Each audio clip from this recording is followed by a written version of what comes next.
तिथं 2 लोकप्रतिनिधी बसले, फलटण तालुक्याचे आमदार बसले, माळशिरसचे रणजितदादा बसले. तुम्ही त्यांच्या समोर फोटो बोलले आता की 3 फोकलॅन टिप्पर लावलेले आहेत म्हणून. आमचे लोक तिथं फोटो काढून आले. हे 1 JCB आणि 2 ट्रॅक्टर आहेत. तुमच्यावर अख्ख्या जेवढी डिव्हिजन मध्ये आहेत ना सगळ्यांवर हक्कभंग आणायला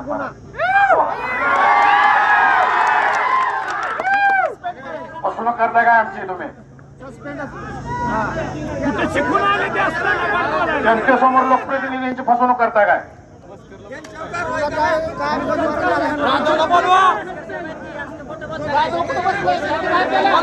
गादवाला बोलवा इथं तुम्ही,